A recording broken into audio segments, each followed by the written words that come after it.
Alhamdulillah Rabbil Alamin. Wassalatu wassalamu ala asyrafil anbiya wal mursalin wa ala alihi wa sahbihi ajma'in. Asyhadu an la ilaha illallah wahdahu la syarikalah wa asyhadu anna Muhammadan abduhu wa rasuluh.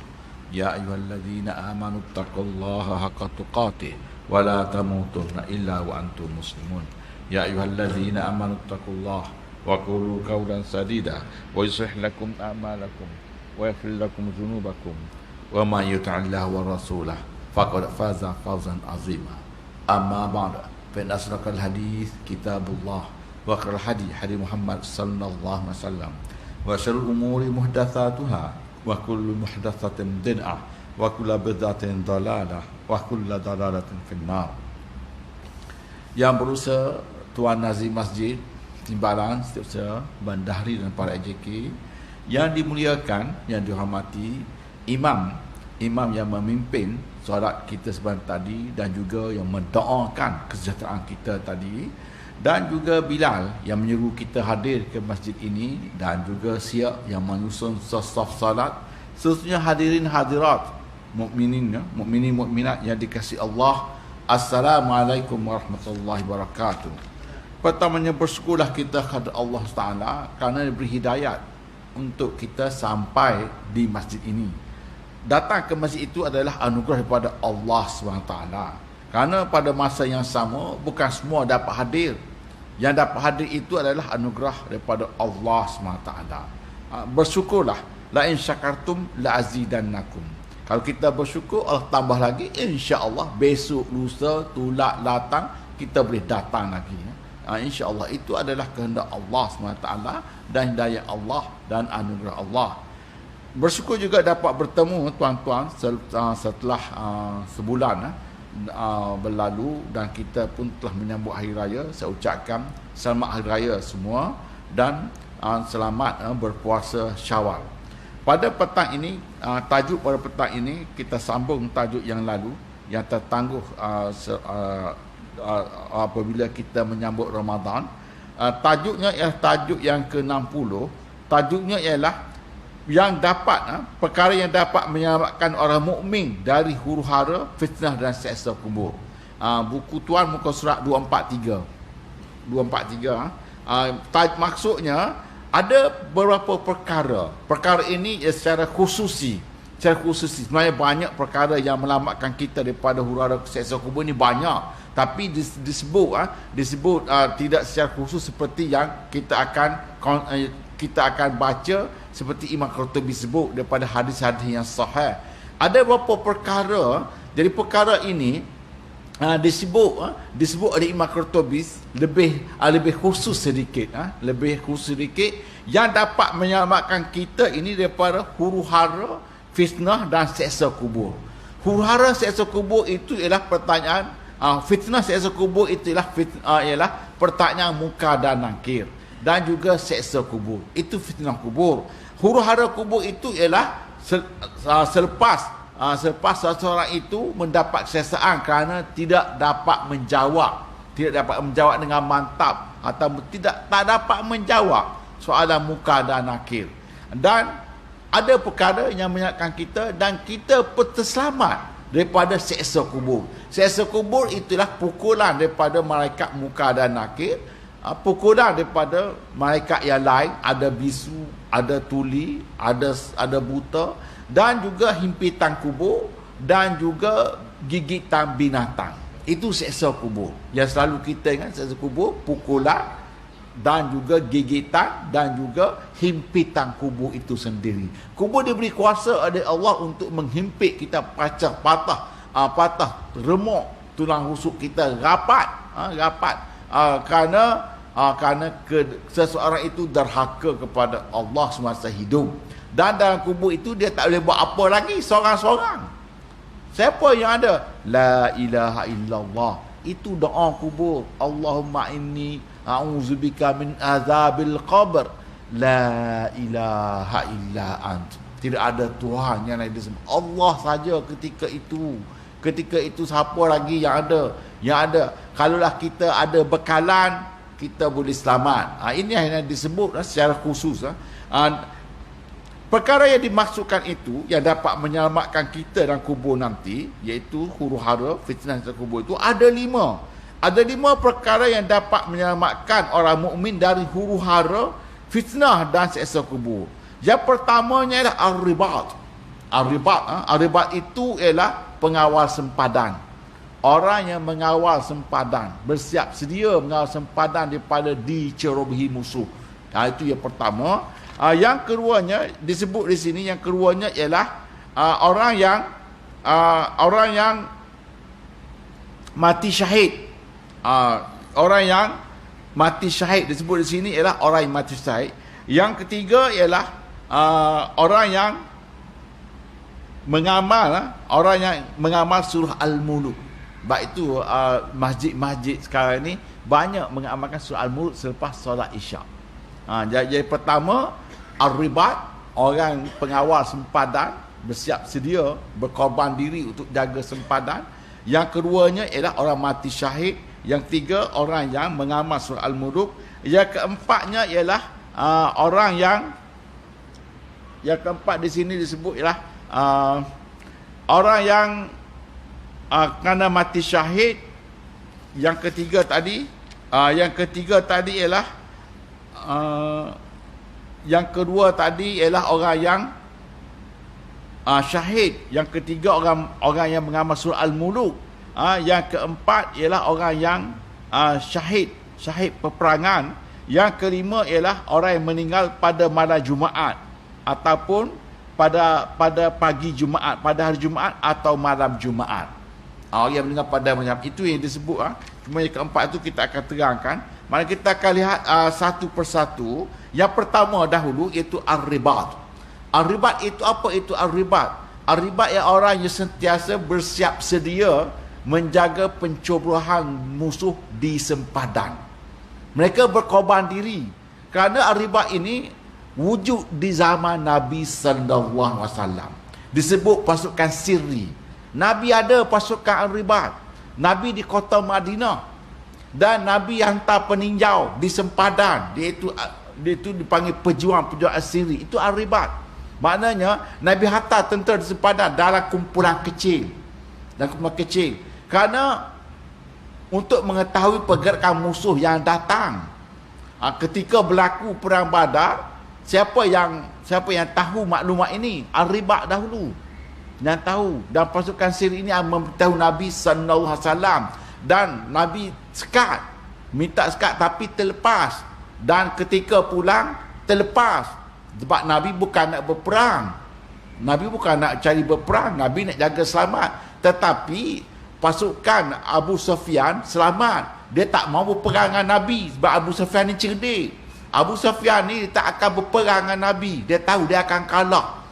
Tetapi dia keras hati dengan kekufurannya pada masa itu. Abu Sufyan terlepas dan selamat.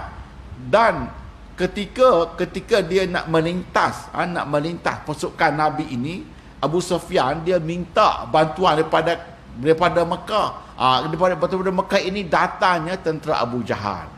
Apabila Abu Sufyan selamat, dia minta pulang. Dia tak nak. Dia kata aku nak balik sebab dah selamat. Abu Jahal berkeras nak berperang juga dengan Nabi. Inilah Abu Jahal. Tak habis-habis dengan Nabi sallallahu alaihi wasallam. Sedangkan Nabi kita ini adalah Nabi akhir zaman. Dia tu siapa? Nabi kata inilah Firaun di abad ini. Itulah Abu Jahal. Maknanya Firaun Abu Jahal tu.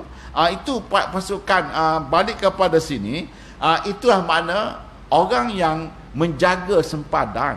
Kerana sempadan itu dengan adanya ar-ribat ini, kita hidup, kita boleh tidur dengan aman. Kita boleh tidur kerana ada pengawal di sempadan. Dan kita boleh hidup dalam kawasan kita. Pagi kita boleh bangkit dengan aman. Dan kita boleh bekerja dengan aman. Kerana ada pasukan yang jaga di sempadan. Dalam sejarah kita ada pengawal sempadan apabila dah mewah sangat. Ini berlaku pada zaman di akhir-akhir kerajaan Bani Abbasiyah. di akhir-akhir manusia. Tentera ditugaskan sempadan, lari datang pukang kerana kemewahan. Kerana dunia ketika itu mewah sangat, Tuhan bagi, tak bersyukur. Jadi tentera itu tentera yang tidak mengambil berat sangat.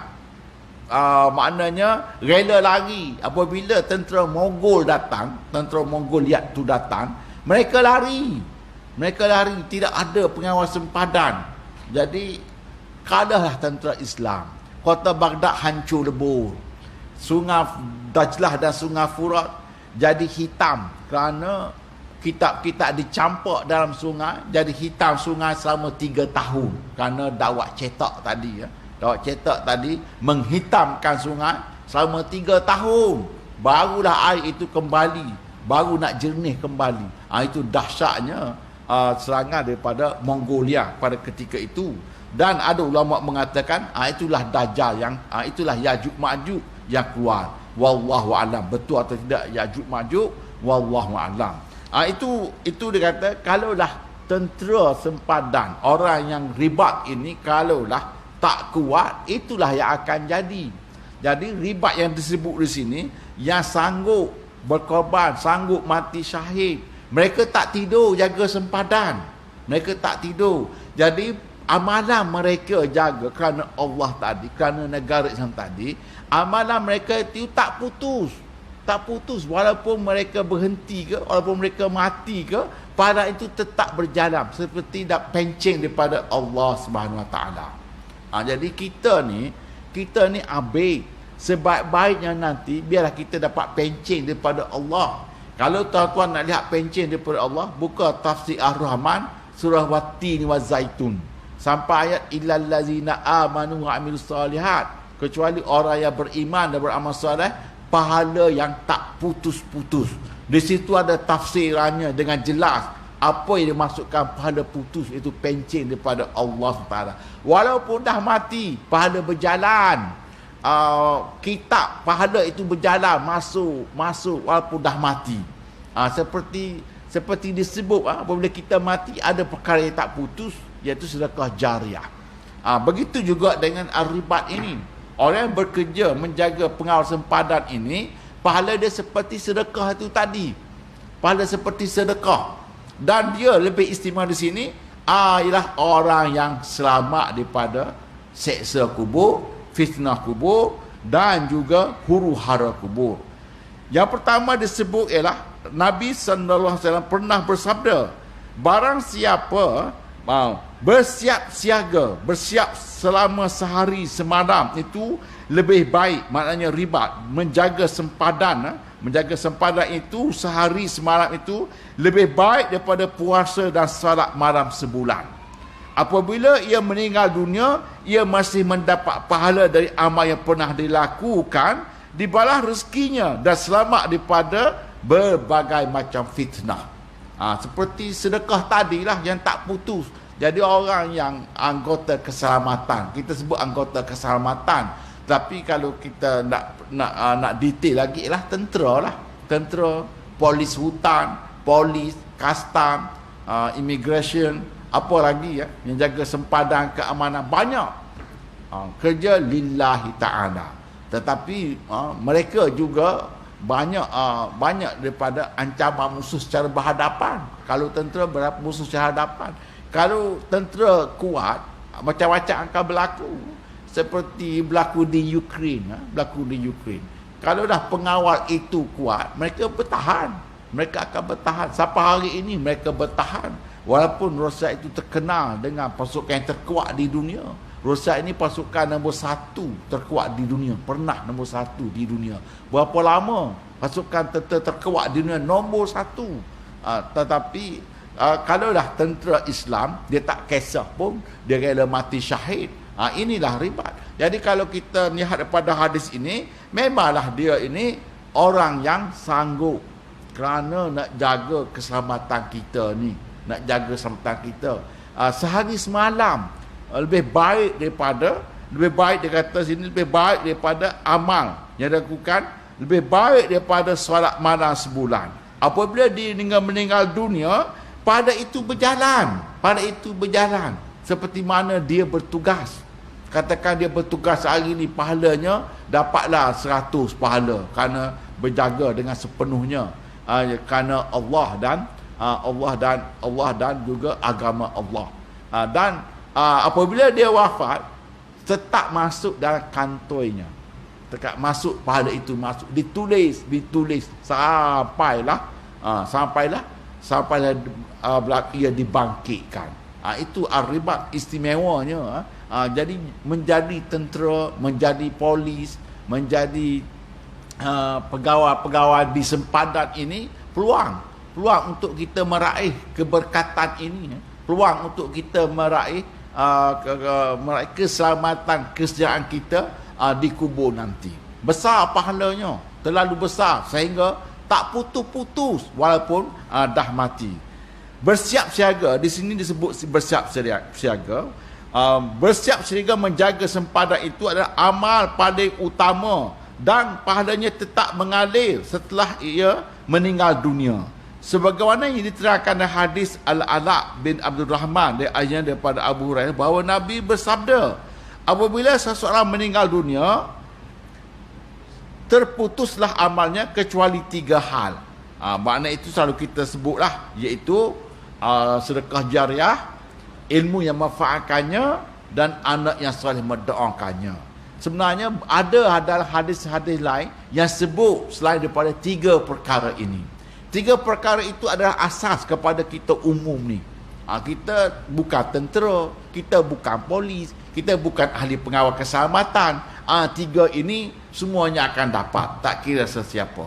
Tetapi ada selain pada itu disebut dalam hadis Tirmizi, iaitu ar-ribat, iaitu orang yang sanggup berkorban, menggadaikan nyawanya untuk menjaga sempadan daripada diceroboh oleh musuh. Hadis sahih yang hanya diriwayatkan oleh Muslim tersebut dikemukakan, tetapi ada hadis yang sama diriwayatkan oleh Ibnu Majah dan Abu Nu'aim yang menyatakan bahawa pada itu akan diberikan kepada jenazah yang mati itu yang berhak mendapatkannya.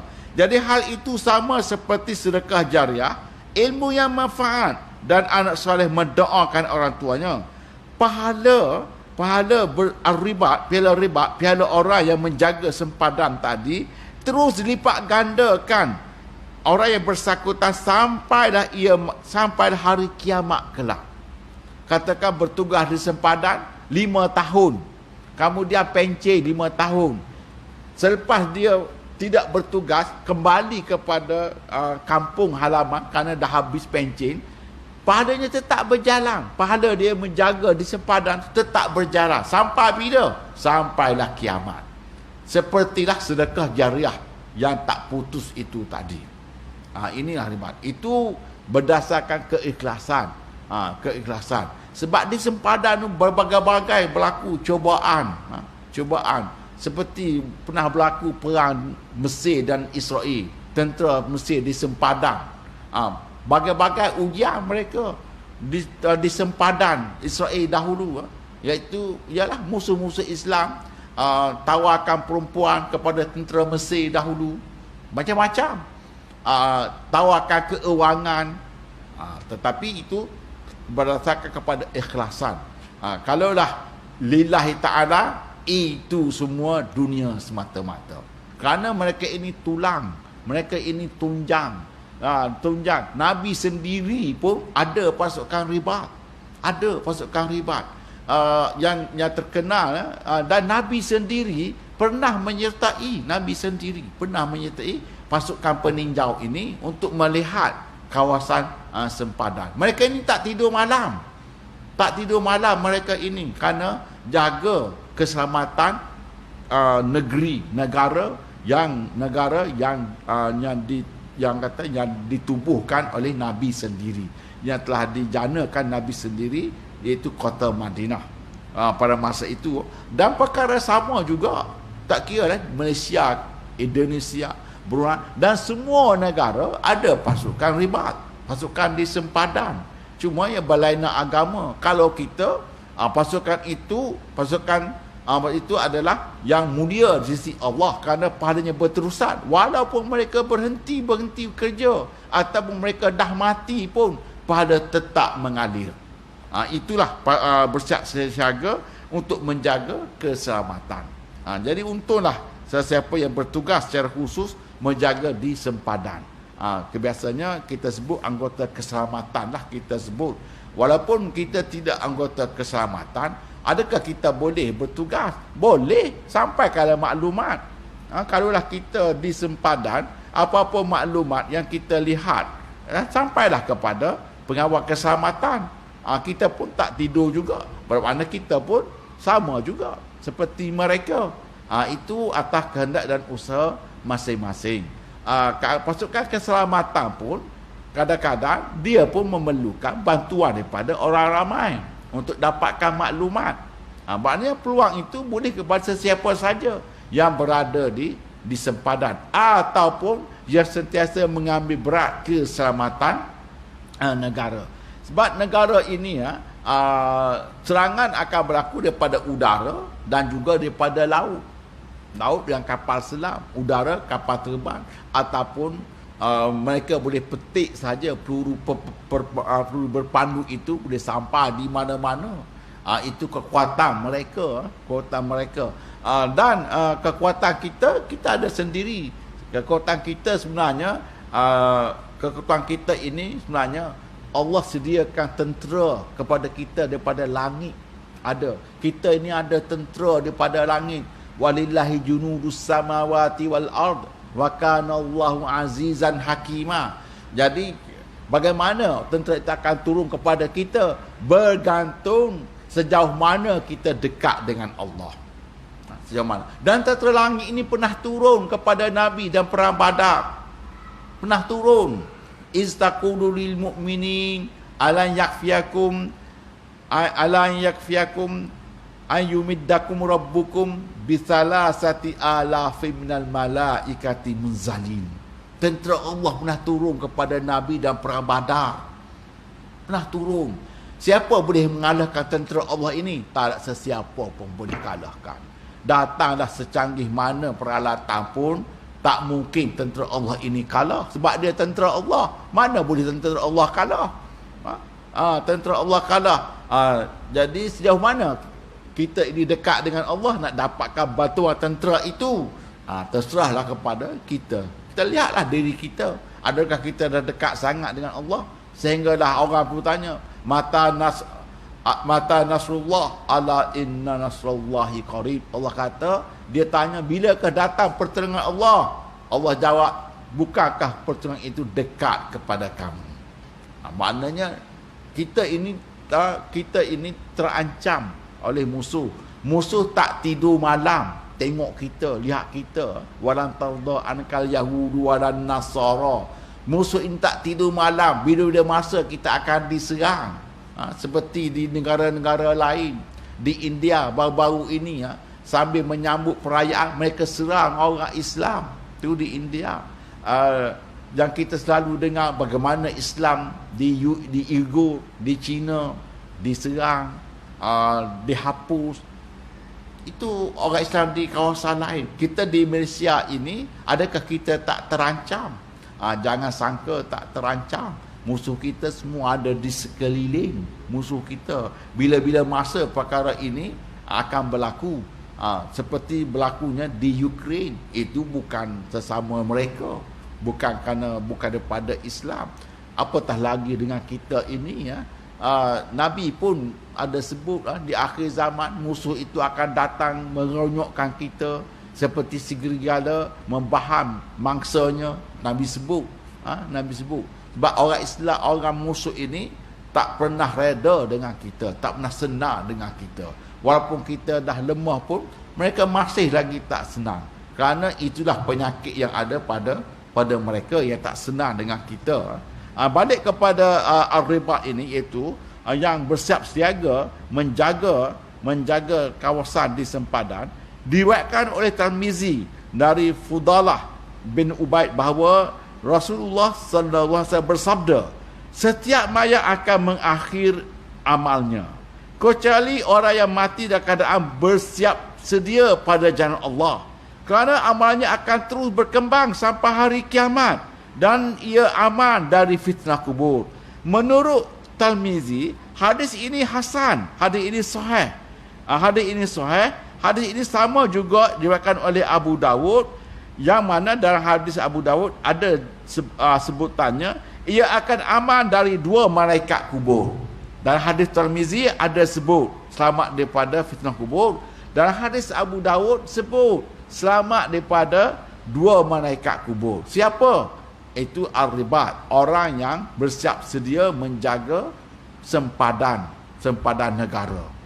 Sanggup berkorban, sanggup mati dulu, sanggup syahid, apa-apa berlaku dia sanggup berjuang mempertahankan negara.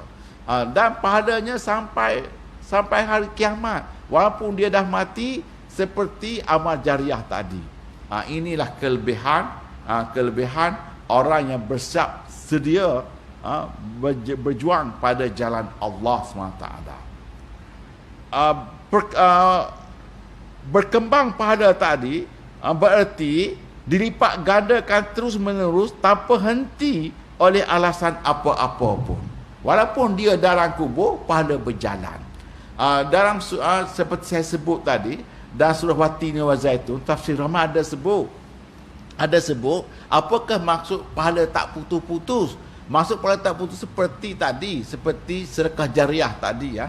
Maksudnya, dan contohnya ada seorang tu datang ke masjid daripada muda sampailah dia tua, sehinggalah sampai satu masa dia tak dapat hadir ke masjid kerana terlantar. Yalah, makin tua, tak dapat bergerak, terlantar di rumahnya sahaja. Terlantar di rumah, katakan 3 tahun terlantar di rumah. Daripada muda sampai ke tua selalu datang. Sepanjang tempoh dia terlantar di rumah 3 tahun, adakah dia tak dapat pahala solat berjemaah? Tetap dapat. Itu dia katakan pencen daripada Allah. Itu dia katakan maksud pahala tak putus-putus.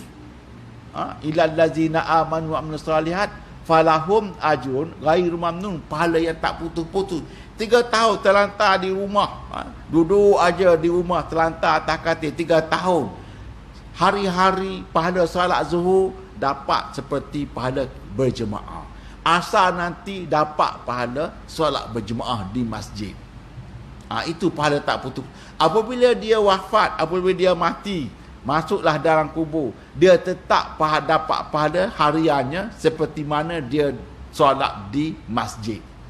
Itu pahala tak putus-putus. Itulah maksudnya. Begitulah juga dengan ar-ribat ini, orang yang menjaga sempadan, selamat daripada kubur dan pahalanya tak putus sampailah ke kiamat. Inilah istimewanya berjuang pada jalan Allah. Allah kata dia beli pejuang ini bukan dengan apa, dia beli, mereka membeli ini dengan, Allah kata mereka beli dengan penuh. Awala tahsabannal ladzina qutilu fi sabilillahi amwata bal ahya'un inda rabbihim yurzaqun farihina bima atahumullahu min fadli wa yastabshiruna bil ladzina lam yahqu bihim min khalfihim alla khaufun alaihim wa lahum yahzanun. Ini Allah membeli mereka ini dengan syurga, dan mereka ini hidup di sisi Allah. Walaupun jangan kita kata mereka ini mati, mereka ini tak mati di sisi Allah Taala, hidup dan dapat rezeki. Besarnya orang yang berjuang pada jalan Allah. Begitulah juga dengan orang yang menjaga, bersiap sedia korbankan diri, sanggup korbankan diri untuk menjaga sempadan, kawasan sempadan negara. Diriwayatkan Ibnu Majah dengan isnad yang sahih dari Abu Hurairah bahawa Rasulullah sallallahu alaihi wasallam bersabda, barang siapa meninggal dunia dalam keadaan siap sedia di jalan-jalan Allah, Allah akan terus mengalihkan amal soleh yang dilakukannya. Ia akan selamat daripada 2 malaikat fitnah, dan Allah akan membangkitkannya dalam keadaan dijamin amal daripada ketakutan yang besar.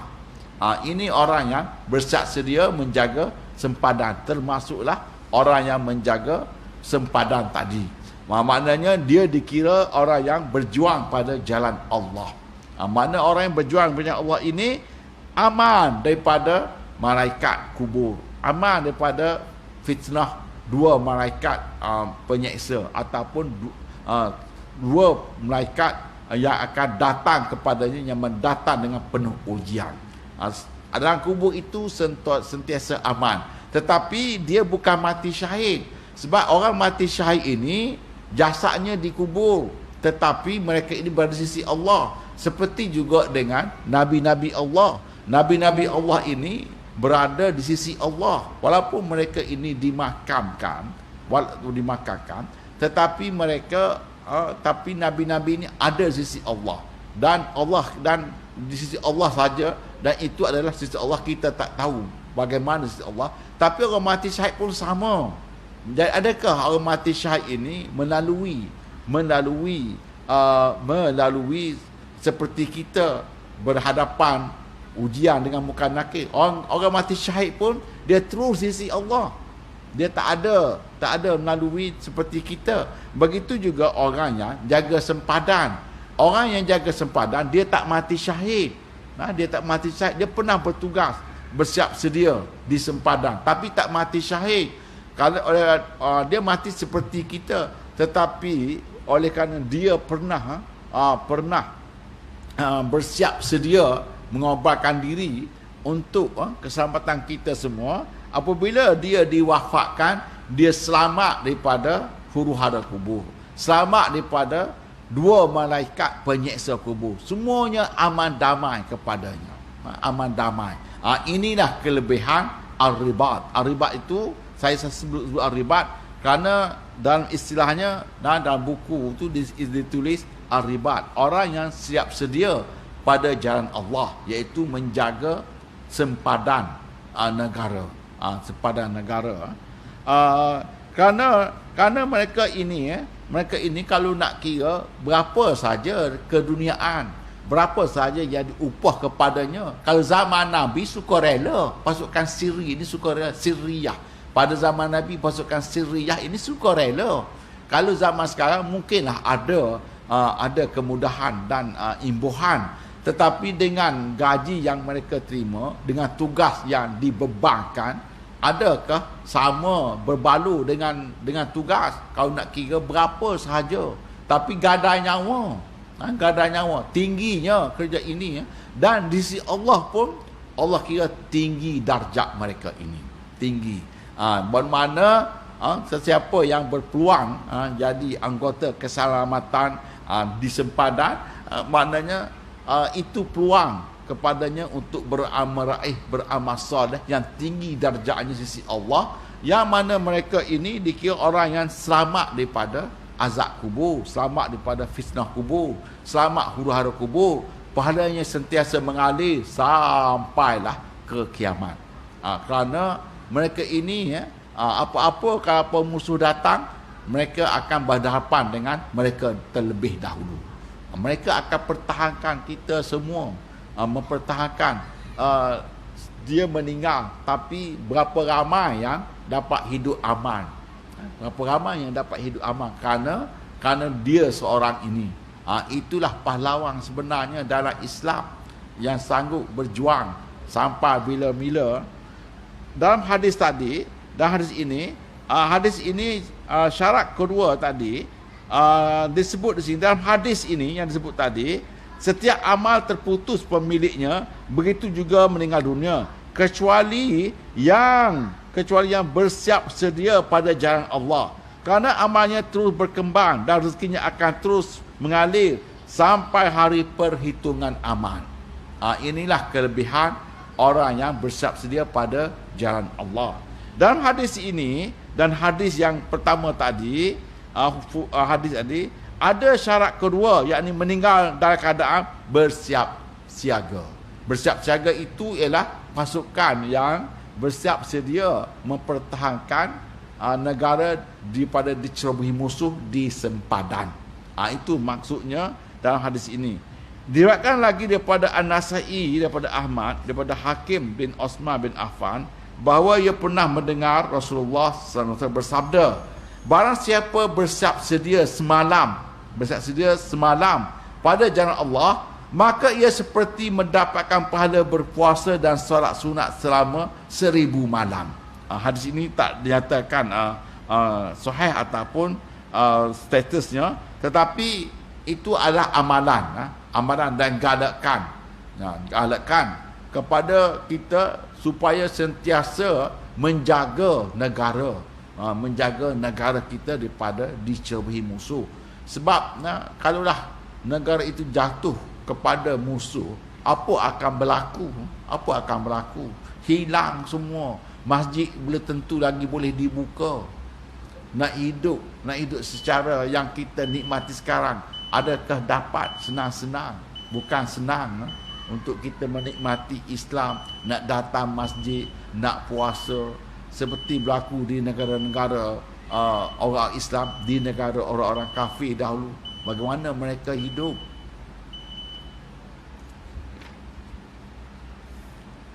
Azan lah.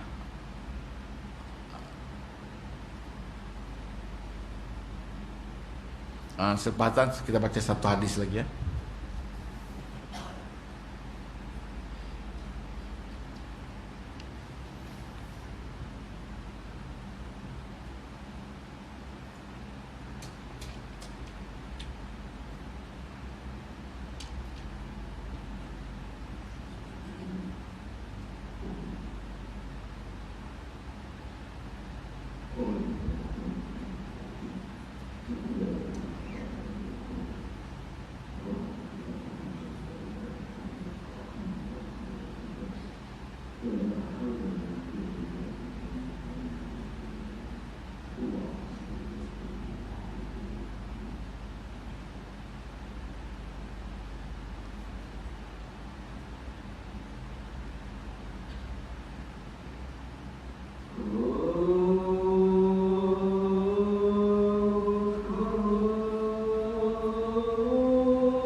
illallah. Allahumma rabbana wassalatul qa'imah sayyidina Muhammad dan Rasulullah wa ba'athna mahmud. Subhanaka la takhlifu al-mi'ad. Saya ambil masa lebih kurang 5 minit lah. Ada satu hadis, sesungguhnya bersiap sedia perjalanan Allah dari belakang celah kaum muslimin untuk mencari pahala di luar bulan Ramadan itu lebih besar pahalanya daripada ibadah puasa dan solat sunnah selama 100 tahun. Dan bersiap sedia pada jalan Allah dari belakang celah kaum muslimin untuk mencari pahala pada bulan Ramadan lebih besar pahalanya di sisi Allah atau daripada ibadah puasa dan solat sunat selama 1000 tahun. Jika Allah mengembalikan ia kepada keluarganya dan keadaan yang sihat, tidak ditulis untuknya amal keburukan 1000 tahun dan ditulis untuk kebajikan serta diberlakukan kepadanya pahala, dituliskan pahala padanya, pahala bersiap sedia pada Allah itu sampai hari kiamat. Inilah orang yang bersiap sedia perjalanan Allah, iaitu ar-ribat, yang menjaga di sempadan, di perbatasan negara. Pahalanya lebih kerana dia adalah tunjang kepada keselamatan negara. Sebab apa-apa pun negara ini perlu pertahanan. Jadi pertahanan yang mula-mula ialah di sempadan. Di sempadan itulah yang kata kalau kuat di sempadan kita pun aman. Kalau tak kuat di sempadan, sepertilah berlaku ketika Mogul serang pada kerajaan Abbasiyah. Kerana tentera pada ketika itu lemah, terlalu lemah sangat. Lemah kerana kemewahan, kerana tak bersyukur kepada Allah SWT. Jadi bersiap sedia perjalanan Allah itu tinggi darjatnya di sisi Allah SWT. Dan diterangkan di sini, apakah masuk bersiap sedia perjalanan Allah itu? Apakah yang dikatakan ribat? Bersiap sedia di sempadan itu maksudnya pada asalnya ialah orang yang menambahkan kuda ketika berperang pada jalan Allah. Itu maksud asalnya. Kemudian dikembangkan menjadi kekuatan menjaga daerah perbatasan wilayah kekuasaan kaum muslimin. Maknanya kekuasaan itu sebuah negara lah. Maknanya asal-asal bersiap sedia itu padanya ialah pejuang yang menambah kudanya untuk berjuang pada jalan Allah. Lalu dikembangkan orang yang berjuang di perbatasan negara Islam. Itu maksud orang yang bersiap sedia dan pahalanya tak putus-putus. Sama ada nak cari dalam bulan puasa ataupun bukan dalam puasa, dan walaupun semasa tidak bertugas kerana dah pencen, pahalanya tetap mengalir dan aman daripada azab kubur nanti dan bahagia di kubur nanti. Jadi apa yang kita boleh ambil kesimpulan di sini, ada pahala yang berterusan seperti sedekah jariah, anak yang soleh, ilmu yang faedahnya. Dan hadis Tirmizi, hadis Abu Dawud disebutnya selain pada itu ialah orang yang bersiap sedia di sempadan, menjaga di sempadan. Jadi itulah yang dapat saya sampaikan, dan kita akan teruskan yang kedua nanti pada seterusnya. Kita akan teruskan yang ada 4 lagi, kita akan teruskan pada masa-masa yang lain, insya-Allah. Kita tangguh sesi ini dengan tasbih kafarah dan surah Wal-Asr. Subhanakallahumma bihamdik asyhadu an la ilaha illa anta astaghfiruka wa atubu ilaik. Bismillahirrahmanirrahim. Wal-asr innal insana lafi khusr illa alladhina amanu wa 'amilus solihat wa tawasaw bil haqq wa tawasaw bis sabr. Sekian, assalamualaikum warahmatullahi wabarakatuh.